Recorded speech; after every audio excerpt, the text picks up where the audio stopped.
I never planned to save the devil. The devil never planned to thank me. A gun cocks, metal on metal, sharp enough to cut the rain. One raindrop trembles on the barrel, then falls in slow motion.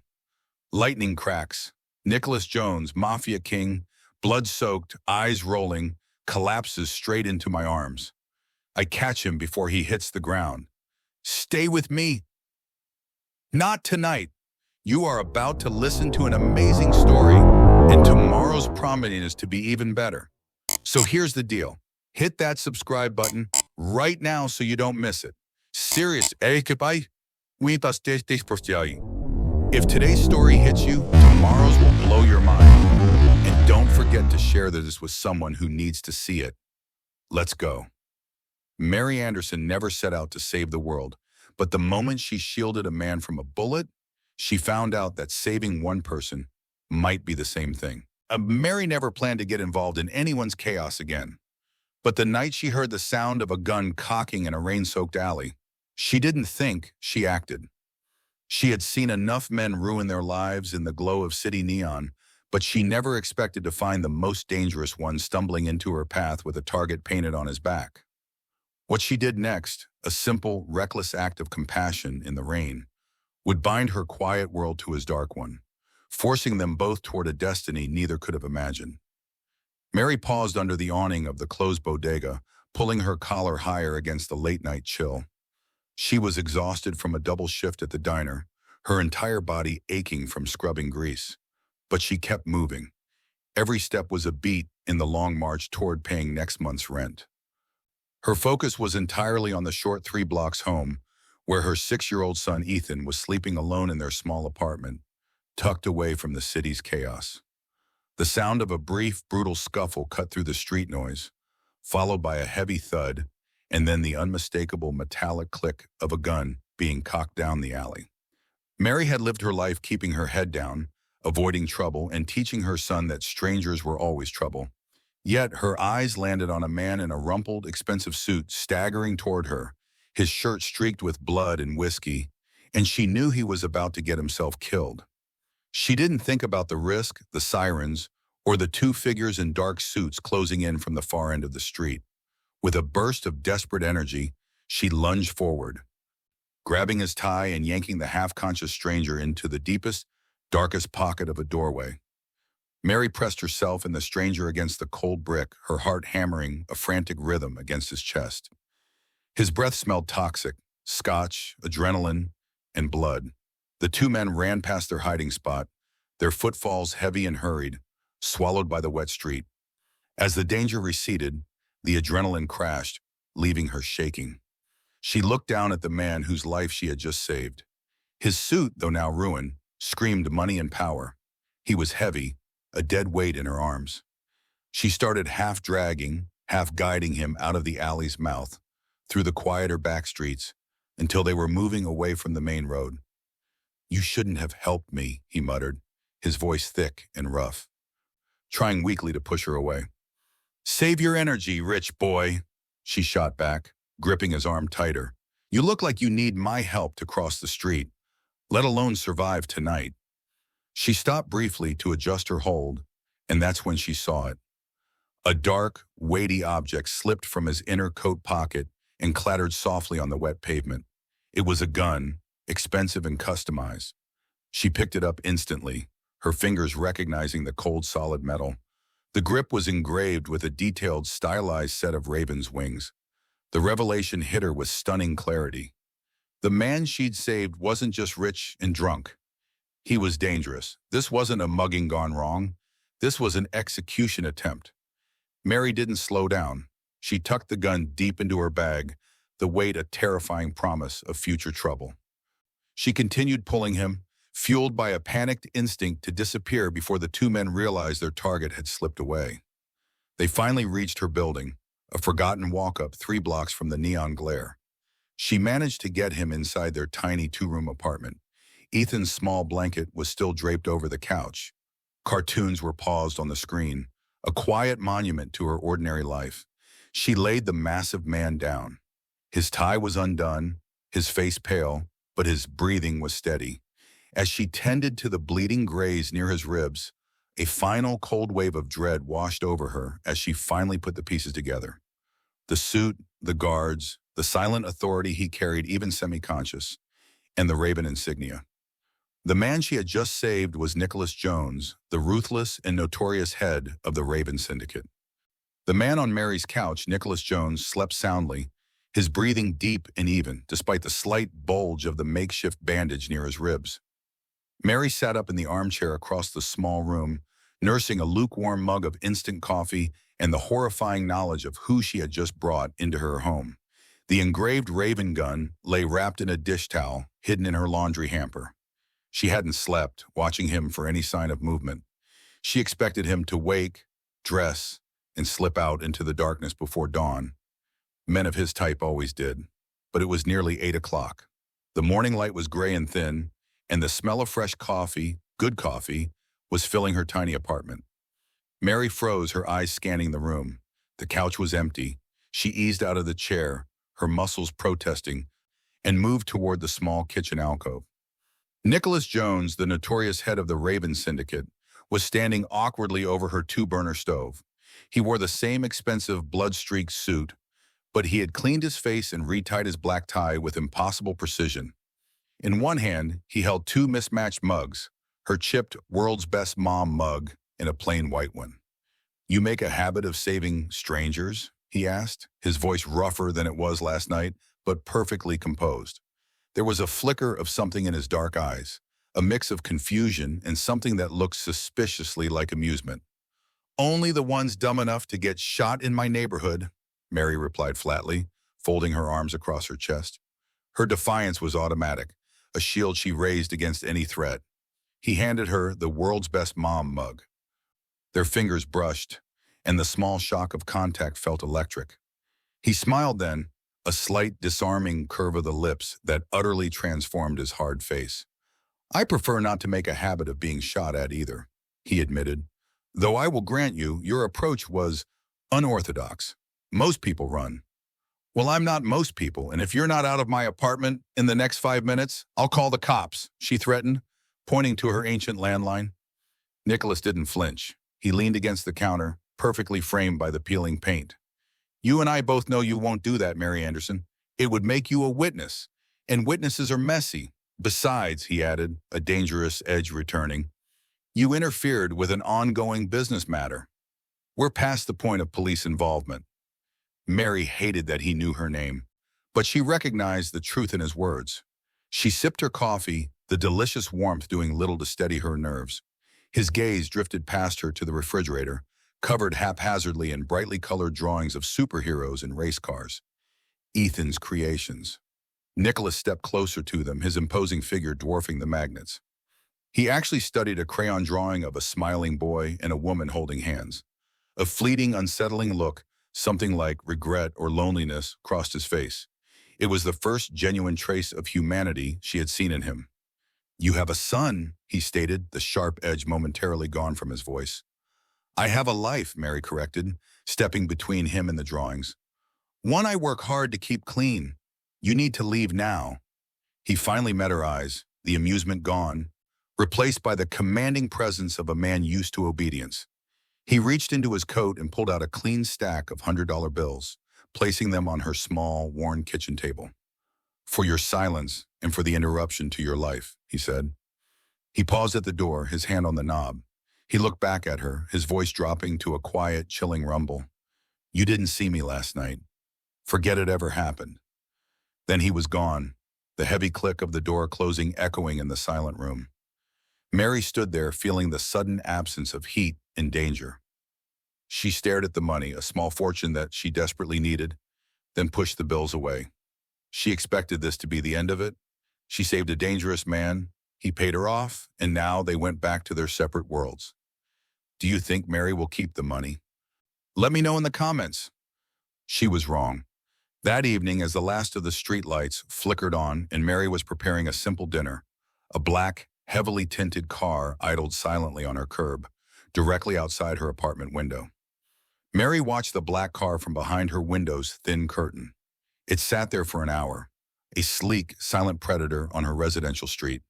It wasn't just a car, It was a physical manifestation of the trouble she thought she had expelled from her life that morning.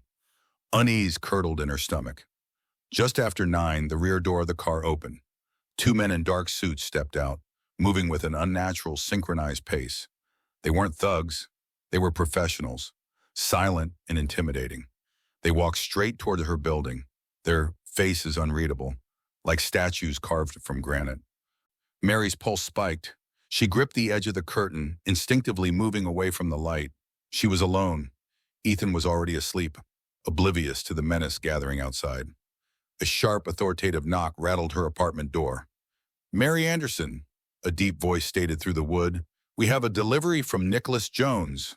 She took a slow breath, squared her shoulders, and opened the door just enough to see them. They towered over her, their dark eyes sweeping the small hallway. Neither man spoke a greeting or offered an apology for the intrusion. One of them simply held out a crisp, white, sealed envelope. Mary snatched it and "Tell him to send his messages through the post like a normal person." She slammed the door shut before either could reply, leaning against it until she heard their soft, retreating footsteps and the distant trunk of the car door. Only then did she finally open the envelope. Inside, the contents were sparse but potent. A note written on heavy stock in elegant, looping handwriting and a thin metallic keycard. The note read, "You saved my life. I owe you one. NJ." Address, the Skyline Tower, Penthouse 42. Use this only if you're in trouble. Mary looked at the keycard, then at the elegant script, then at the thick wad of cash still lying untouched on her kitchen table. He didn't forget. He hadn't pretended to forget. But his acknowledgement was only another way of pulling her into his orbit. "I don't need your world. I don't need your danger," she thought fiercely. With a gasp of pure frustration, she tore the note in half, then into quarters, and finally crumpled the key card. Tossing the whole mess into the trash can, she vowed right then and there to keep her head down and endure the surveillance. She would clean up the mess and go back to surviving on her own terms. She was just starting to feel a grim sense of control when her cell phone rang. It was Mrs. Garcia, Ethan's babysitter from the building down the street. Her voice was thin, high-pitched with panic. "Mary, you have to come now. There was a strange man. He was asking about Ethan, asking if you lived with anyone else." Mrs. Garcia's voice broke. "He asked how old your son was and if he had a father who was around." Mary's blood turned instantly to ice. This wasn't Nicholas. This was a direct surgical probe, a retaliatory action from the men Nicholas had run from, or his rivals using the only thing that mattered to her, her son. They knew. They knew her connection to Nicholas, and they knew how to hurt him. Her pride vanished, instantly consumed by a raw, desperate fear.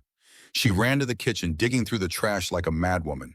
She scraped aside coffee grounds and crumpled receipts until her fingers closed around the mangled pieces of the note and the bent metallic card. Whatever Nicholas Jones owed her, she was going to collect it. Not for money, not for a favor, but for protection.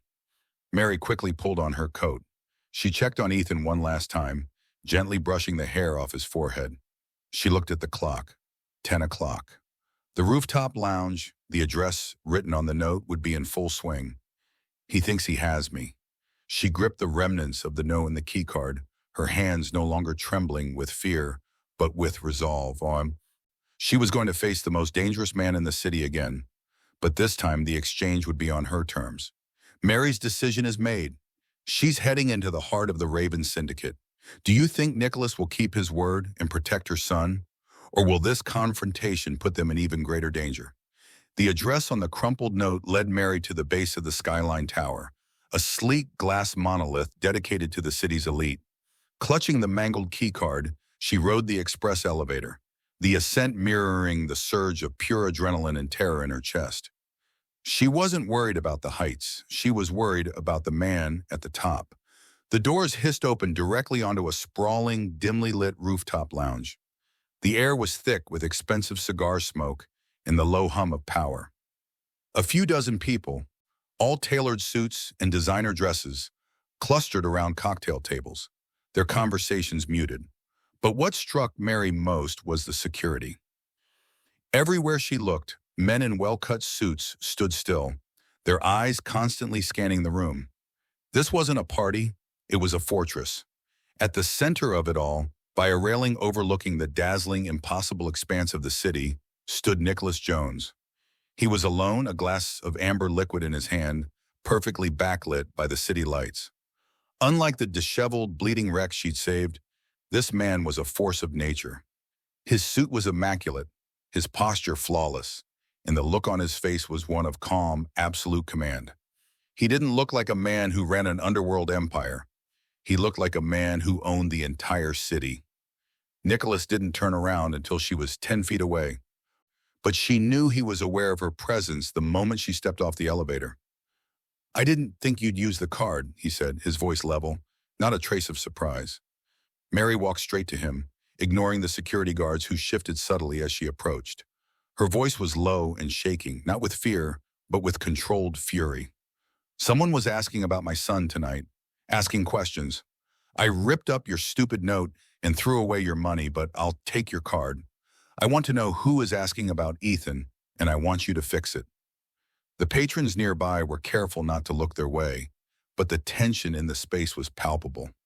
Nicholas slowly placed his glass on the railing. His calm expression finally faltered, replaced by a flicker of genuine anger that was terrifying in its intensity. "You think I would let anyone touch you or your boy after what you did for me?" he asked, his voice a low growl. "You interfere with my life. You saved me from a bullet. An act of respect no one has paid me in years. And you think I would jeopardize your safety?" He turned fully to face her, towering over her.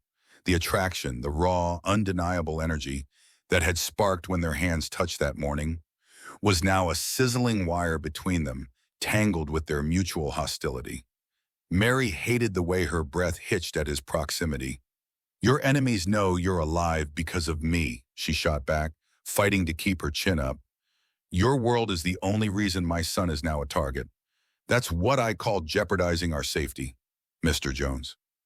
He took a step closer, his eyes hard and fixed on hers. "You're right. My world is dangerous.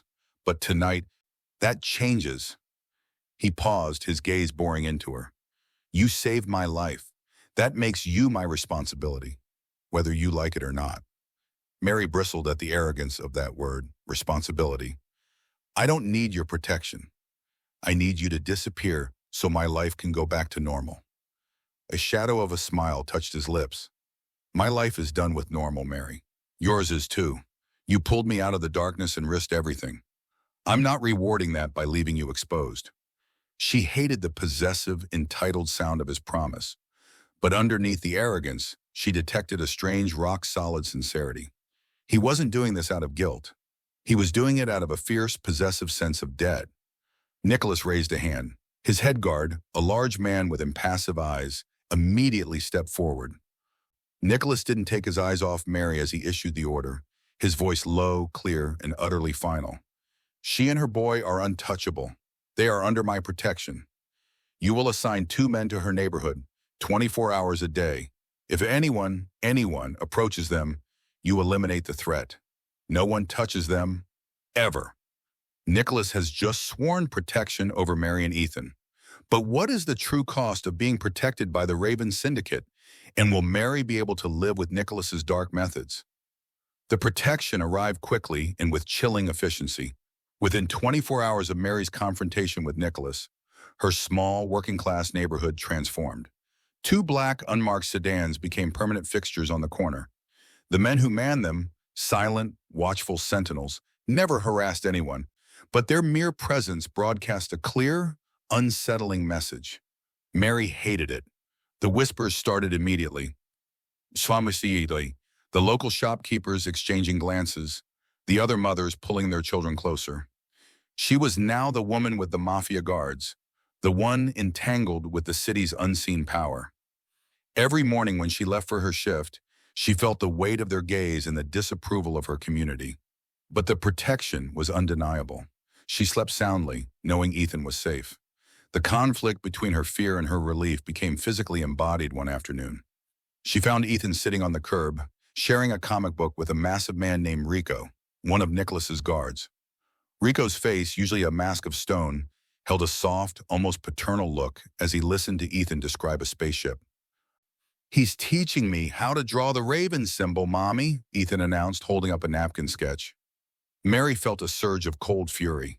She wanted to scream at the man, to demand he leave her son alone. But the wave of gratitude that Nicholas had placed two dedicated protectors around her little boy silenced her. She simply dragged Ethan inside, her internal war raging. Anger that her son was interacting with the underworld, and relief that the underworld was now safeguarding him. Then came Nicholas. He started appearing at the diner just before her late-night closing shift. He wouldn't sit in a booth or at the counter. He took the darkest table by the window, ordered black coffee, and simply watched her work. He didn't distract her, didn't talk business. He just observed, a calm center in her chaotic life. Their conversations began in guarded, awkward snippets after the last customer left. One night, he spoke of his life after his brother's murder, a life spent climbing a vicious ladder he couldn't step off. "I learned early that loyalty is a transaction," he said, stirring his coffee. "You're the first person in years who complicated that equation."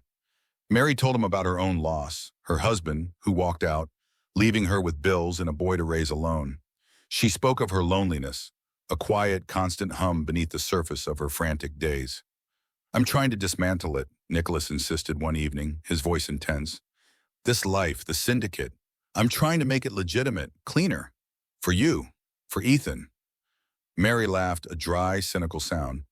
"You can't wash away years of blood with paperwork, Nicholas. I don't believe you can change." He didn't argue, he just watched her.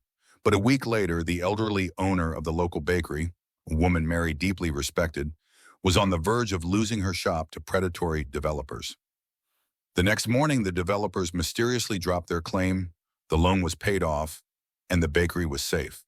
When Mary asked the owner who saved her, the woman just smiled and said, "A very quiet man in a nice suit settled my accounts."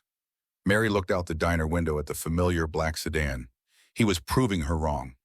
He was using his power not for ruin, but for redemption. That night, she stood before him, unable to hide the stunned admiration in her eyes. "Thank you for the bakery," she whispered. He only nodded, a profound exhaustion visible beneath his composure. "I told you, Mary, I owe you. I'm trying to be the man worth saving." Their guarded truce was fragile, built on mutual respect in a dangerous, simmering attraction. Just as Mary started to believe in his promise of change, the glass door of the diner opened. Rico, the guard Ethan liked, entered, his usual composure fractured by urgency. He walked straight to Nicholas and handed him a folded piece of paper. Not a regular note, but a page covered in dense, precise figures and names. A coded message.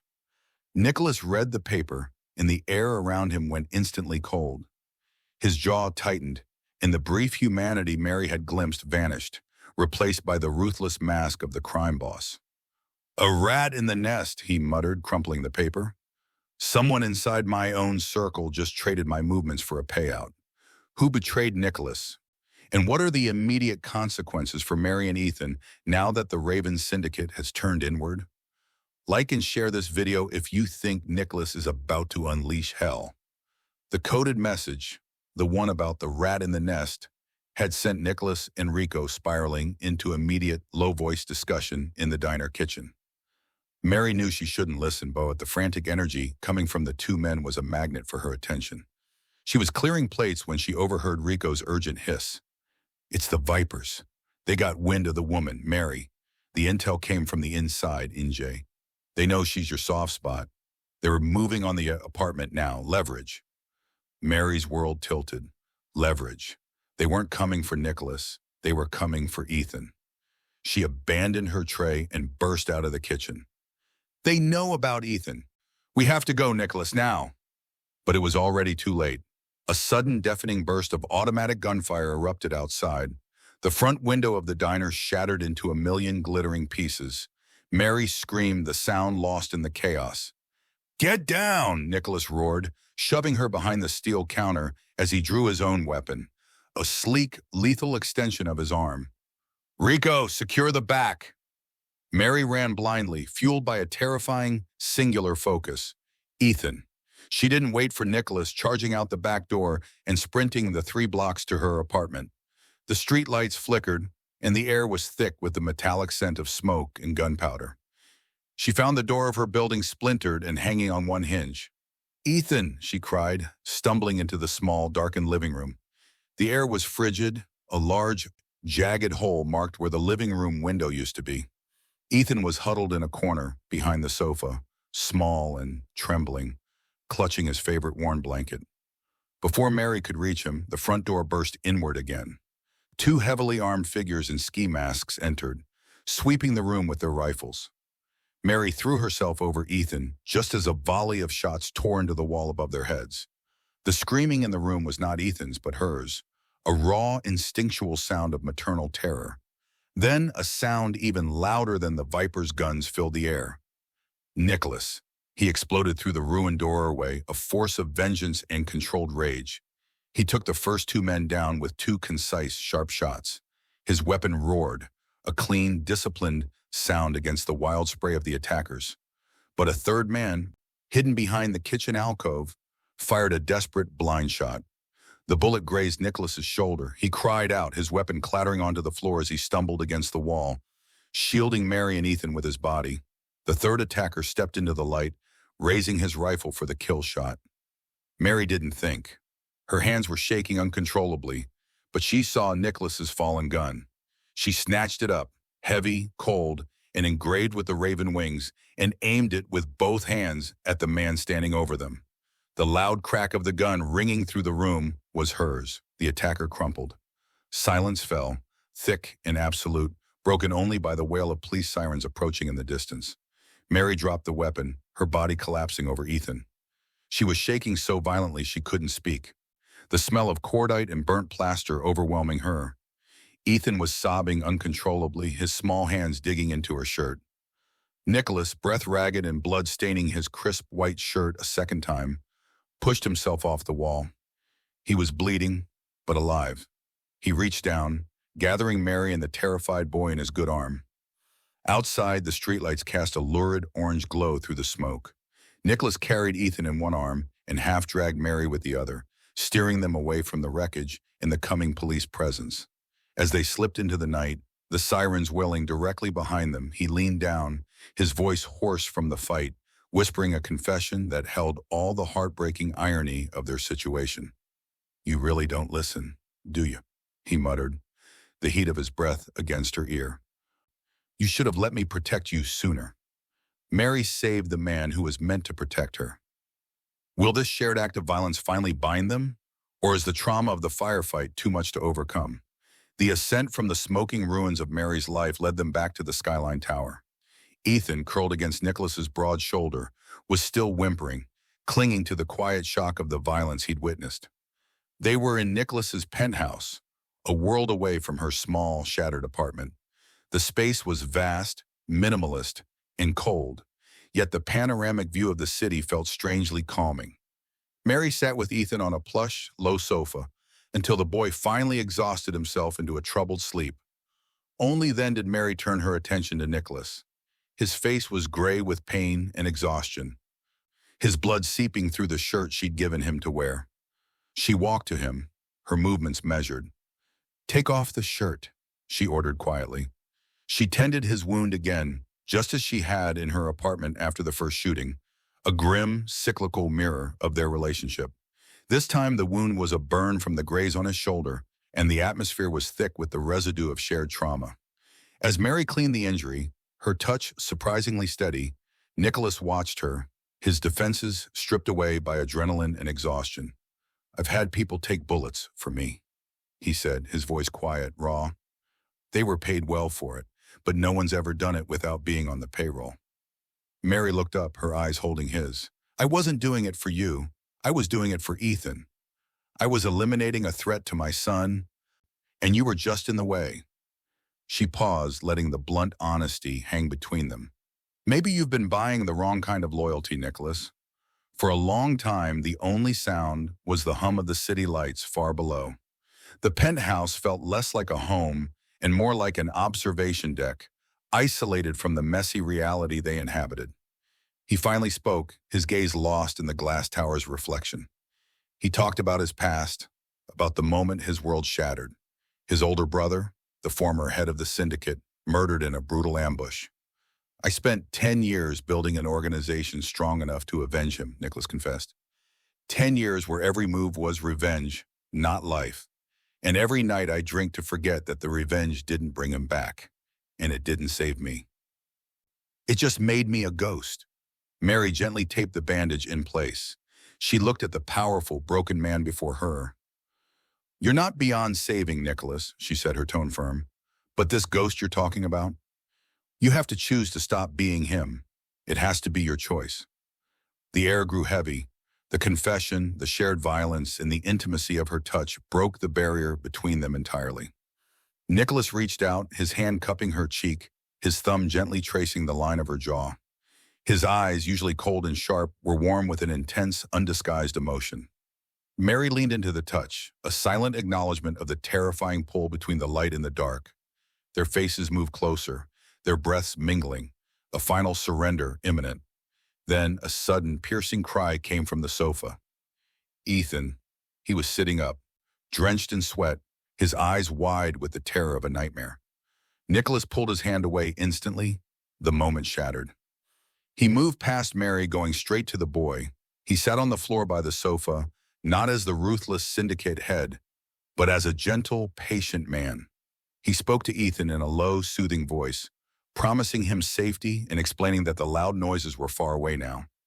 Mary watched, stunned, as the notorious crime boss comforted her son back into quiet, shallow sleep. He returned to her side, the desire still burning in his eyes, but now tempered with a new reverence. He didn't touch her. He didn't speak of the kiss that never happened. He only looked at her, his voice dropping to a solemn, profound whisper.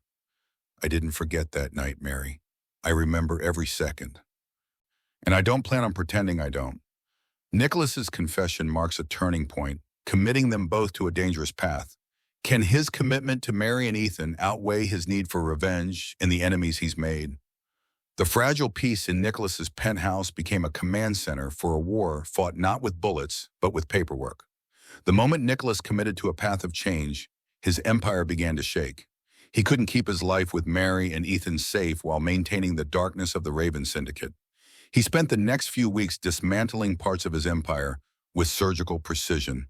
Assets were liquidated, illegal contracts were terminated.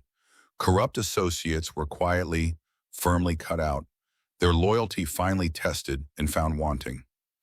Every move was met with resistance, not from the outside, but from the inside, where old money and old power resented the sudden shift away from their established order. His enemies retaliated viciously.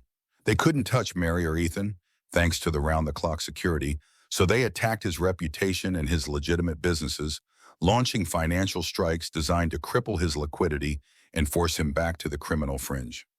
Mary, relegated to the role of a permanent guest, watched the intense fallout. She wasn't a mere observer, she became a quiet partner. She had spent years managing the chaotic finances of a single-parent household, and she recognized the patterns of exploitation and leverage into his balance sheets. "You need to stabilize the core legitimate assets first," she advised one night, pointing at a sprawling chart of shell companies. "Don't sell that property. Use it as collateral for the foundation you want to build. Show them you're stronger and clean than you were dirty." Nicholas looked at her, stunned by her unexpected intelligence and grounded practicality. "I'm fighting a ghost war I started years ago," he admitted, exhaustion etched around his eyes. "And you're planning my exit strategy like it's a budget for a catering job." Their quiet, late-night strategy sessions became the foundation of their relationship. The attraction was still there, but it was now rooted in respect and mutual need. "You've become my compass," Nicholas confessed one evening, leaning back, the tension momentarily easing from his shoulders. "Every decision I make now is filtered through what you and Ethan deserve. You're my constant reminder of what's worth saving." Mary felt a profound softening in her resolve. She was no longer just saving him from death, she was helping him save himself from ruin. One night the work stopped. The city lights outside the window seemed to be the only thing moving.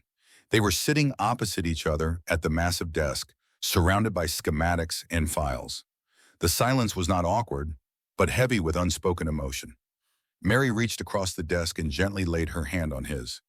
Nicholas looked down at her fingers, then slowly, deliberately, brought his other hand up to cover hers. He rose, pulling her up with him. He didn't rush. He simply looked at her, at the strength in her eyes, the worry for him and the lingering fear for her son, and he saw his future. He lowered his head and finally he kissed her. It wasn't the desperate, passionate kiss of a man consumed by lust, but a slow, charged, tender connection. A promise built on sacrifice and shared struggle, not a fleeting moment of heat. It was more promise than passion, a pledge that they might someday be worthy of a normal life. As they stood there, the city humming below, the door to the penthouse quietly opened. It was Elias, Nicholas's trusted lieutenant, the man who had been with him since the beginning. Elias looked at the scene. Mary and Nicholas, separated but too close, the papers spread out, the signs of redemption everywhere. A moment later, Elias's hand slipped inside his jacket, not for a gun, but for a burner phone. He moved silently to the balcony, his back to them, and spoke a single, low sentence into the receiver. He's alone. Tell the police task force. Skyline Tower, Penthouse 42. He's making his move now. The betrayal has been executed by the very man Nicholas trusted most. Will Mary realize the betrayal in time to save Nicholas? Or will the police arrive to take him before he can complete his redemption? The police raid on the Skyline Tower was swift and focused. Mary, warned by Nicholas's sudden, sharp glance, just as Elias made his move, managed to gather Ethan and slip away moments before the task force breached the penthouse. She didn't look back, trusting in the one thing Nicholas had promised. He would never let her be taken as leverage. The city was consumed by the news. Nicholas Jones, the elusive head of the Raven Syndicate, was in custody. Nicholas disappeared for weeks into the heart of the legal system. He hadn't run. He had done the only thing left to sever the ties of his old life completely. Leveraging his accumulated evidence against the corrupt network of his former rivals and lieutenants, including Elias, Nicholas secured a plea deal. He traded his power and his silence for the chance to clean his record and walk away from the darkness he'd created. Mary received a brief, encrypted message. I'm keeping my promise. Don't wait for me. She believed he was gone for good. She moved back into a new, small apartment, financed anonymously, and started raising Ethan quietly. Her heart was heavy, heartbroken by the loss of the fierce, flawed man she had helped save. But she was proud of the sacrifice he'd made. She was safe, Ethan was safe, and the city's darkness no longer shadowed their door. She had her life back, but it felt muted, missing the intense color he brought to it. Months later, spring turned to summer. Mary was closing up the diner one evening, wiping down the familiar counter, when she looked up and saw it, a black car waiting outside.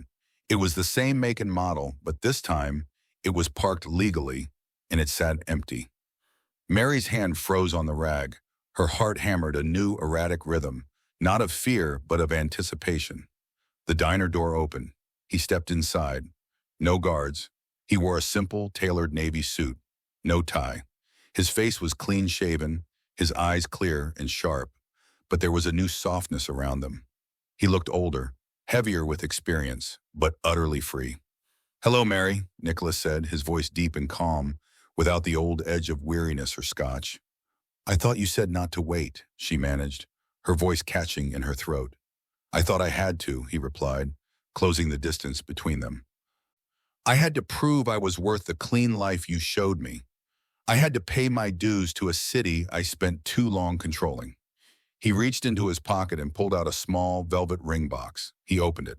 Inside wasn't a diamond, but a simple silver band etched subtly with the outline of a raven in flight. It represented freedom, loyalty, and their impossible beginning. He took a breath, the weight of years settling behind his next words. You once said you didn't need saving, he whispered, looking directly into her eyes. Maybe neither did I. Maybe we just needed each other. Mary didn't need to say yes. She reached up and kissed him, a long, certain kiss that tasted of second chance and quiet hope. A little while later, Ethan stumbled out from the back room, rubbing sleep from his eyes. He saw the man who had bought him model cars and protected him from the shadows, and he ran straight into Nicholas's arms. The three of them stood there, Mary, Nicholas, and Ethan, at the gleaming counter of the diner. It was ordinary, peaceful, and free. The sirens still wailed outside. The city lights still glowed. But now they were simply background noise to the only life that mattered. Sometimes the people you save are the ones who teach you how to live again.